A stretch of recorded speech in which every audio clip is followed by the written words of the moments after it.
Nós vamos terminar o estudo da fase energia falando brevemente sobre a série evolutiva das espécies dinâmicas.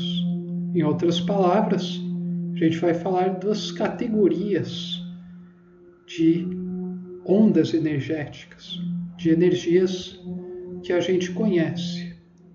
Então, eu vou deixar aqui a referência para o site do Pedro Orlando, que ele explica um pouco mais a fundo, ele mostra algumas tabelas, as frequências, mas o que é importante aqui é perceber que existem fundamentalmente 7 categorias, né, subdivisões dentro da faixa das energias, que é a fase beta da grande equação da substância. E a gente viu que ela vai desde a gravitação, energia gravífica, energia relacionada às ondas gravitacionais, que inclusive foram previstas por Einstein no século passado, teoricamente, só foram confirmadas recentemente no ano de 2015 que essas ondas existiam, né? E é interessante que esse livro já vem falando que, olha, existem formas dinâmicas gravitacionais, ondas gravitacionais, uma energia do tipo gravífica, e isso foi escrito na década de 30, né? E a gente acabou descobrindo. Isso é bem interessante. Daí a gente viu que o que vai mudando à medida que a gente vai percorrendo essas formas dinâmicas, a gente vai diminuindo a frequência, né? Então, da gravitação até as vibrações em meios densos, né? Por exemplo, ondas sonoras. Ondas sonoras são casos típicos de vibrações, né? Ondas energéticas que precisam de meios densos para se propagar e morrem logo alguns metros, né? Ou às vezes poucos quilômetros depois, como a gente repara com o som, né? Então, o que vai variando é a frequência da onda característica desse tipo de energia. Isso vai trazendo coisas, né, tipos de energia dos mais diferentes que a gente imagina, com as mais específicas e diversas aplicações, né? E então, assim, é uma variação única, né, do fator frequência, que vai trazendo uma multiplicidade de formas de você animar a matéria, né, ou expressar um pensamento, a gente pode ver. E aqui é aquela figura, né, que eu já apresentei, e eu acho que o mais importante aqui é a gente perceber onde é que está aquela transição gama-beta e beta-alfa. E a gente coloca ela nos extremos, né? Aqui a gente tem todos os tipos de energia, e aqui eu estou colocando os trechos da grande equação da substância que estariam relacionadas, né, com, primeiro, a gênese do que a gente conhece como gravitação, né, aqui no nosso universo, e a gênese, né, as condições para a gênese do que a gente conhece como vida, né, a vida orgânica aqui no nosso universo, mais especificamente no nosso planeta. Então, tem muita coisa aqui por trás. Eu realmente recomendo a vocês lerem, estudarem, investigarem o capítulo e irem relacionando as coisas, né? O site do Pedro Orlando ajuda bastante, mas não fiquem restritos a isso. Pesquisem, né, em outros lugares.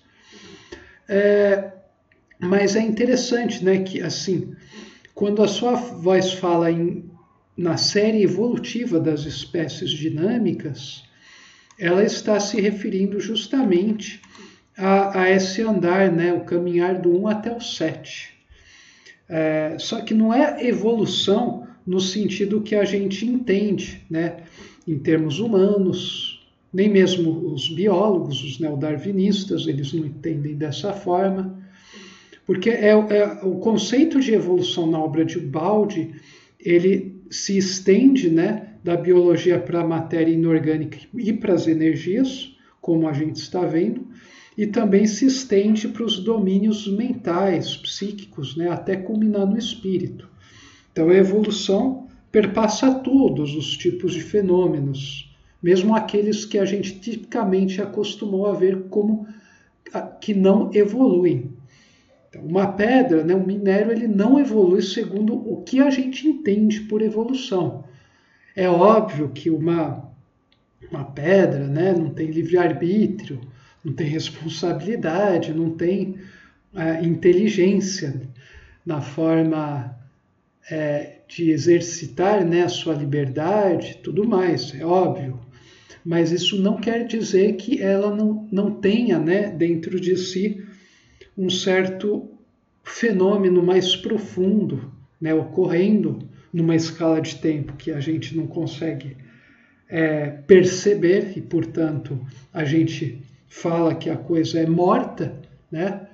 Mas a gente não pode dizer que simplesmente, né, a matéria inerte é algo totalmente não vivo, né? Ele é não vivo, né? Claro, considerando o que a gente entende, né, como vida e tudo mais. Mas se a gente for ver numa profundidade que a sua voz está nos convidando, a gente percebe um tipo de consciência que está se expressando através das leis que regem o comportamento de uma galáxia, de um planeta, de um minério, né? Mas não é que é a mesma coisa, exatamente, né? Mas não é uma coisa assim que não... eu diria, né, que o fenômeno evolutivo ele permeia tudo. Então, você não pode colocar os minérios de fora, apesar de que o fenômeno evolutivo adquire um caráter muito especial, né, no âmbito da vida, né, e muito mais no âmbito do ser humano. Então, precisa ver com calma, né? A gente precisa ter muita paciência ao lidar com esses conceitos, porque é muita novidade, para uns é muito ofensivo, para outros é muito absurdo, para outros não tem nada a ver com a vida, e eu estou falando aqui para vocês. Calma que vocês não estão percebendo a coisa no aspecto mais profundo. Isso merece investigações que levam anos. E num mundo onde a gente não tem tempo para nada, fica difícil a pessoa poder bater o martelo, sendo que ela própria não está dedicando sua vida realmente para tentar compreender, né? Então, no site do Pedro Orlando, você tem coisas mais específicas. Então, por exemplo, ele tem listado no site todos esses tipos de formas dinâmicas e ele dá a faixa dos comprimentos de onda e as faixas de frequência de cada uma dessas formas. Então, dentro de cada forma, né, por exemplo, a luz visível, dependendo da frequência dessa onda, você vai perceber através dos seus olhos humanos uma cor. Se você pegar, por exemplo, as ondas, vibrações em meios densos, que é a eletricidade, os ultrassons e o som, que são as formas mais degradadas de energia, que vai de 32 Hz a 32.000, né? 300.000 Hz, e você tem a eletricidade também. Se você pegar essas aqui, você vai ter também para cada tipo de frequência um tipo de som. Você vai perceber um tipo de som e por aí vai, né? Aí a gente pode ir se estendendo e falar das outras. Daí, se você pegar, por exemplo, Só os tipos de ondas que são as ondas elétricas hertzianas, essas ondas de TV, rádio, radar, você tem várias subdivisões que o Pedro Orlando coloca no site dele. Por exemplo, você vai ter as ondas de VLF, de frequência baixa, Very Low Frequency, que servem para radionavegação e comunicação. Tem as de baixa frequência, rádio AM, alta frequência, né, High Frequency, rádio. O VHF, né, que ondas de frequências muito altas, serve a rádio FM, TV banda 1, banda 2, celular, fixos usam muito dessa. A UHF, né, Ultra High Frequency, serviço de comunicação pessoal. Frequência super alta, C-band, X-band, Ku-band. E frequência extremamente alta, EHF, que são usadas muito por satélites de comunicação. Então, dentro de uma própria faixa, você, de um tipo de onda, né, um tipo de energia, você tem outras subdivisões, né? E assim, você percebe que você vai tendo subdivisões e por aí vai, que vai tendo uma série de aplicações. Então, assim, você percebe como a coisa vai se complicando, né? Mas o princípio, ele é unitário, né? Então, eu recomendo que vocês vejam esse capítulo, né, os comentários, que eu vou colocar na descrição, do Pedro Orlando. Bom, isso é o que eu tinha para falar em geral sobre esse capítulo. Estudem, né? Investiguem, que isso aqui tem coisa que pode orientar muita investigação futura, né? Se for vista com mente e coração aberto. Daqui para frente, a gente vai começar a tratar de outras questões. A gente vai começar a entrar no âmbito da biologia, só que uma biologia muito mais estendida, muito mais profunda, muito mais interessante. Uma biologia que é realmente viva, não a biologia morta que os biólogos, né, que os acadêmicos tanto estudam, né? Então a gente vai começar a falar sobre vida, sobre a transição que vai da matéria à vida, from matter to life, que é um tema quente nos nossos dias atuais.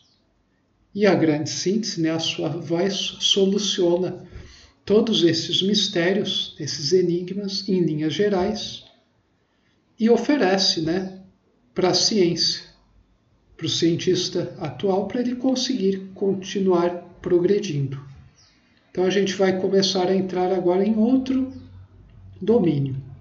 A gente vai se aprofundar nessa transição beta-alfa, vendo mais agora o aspecto de alfa, do ponto de vista de alfa, do que do ponto de beta, que está preparando o terreno para o surgimento do espírito, né?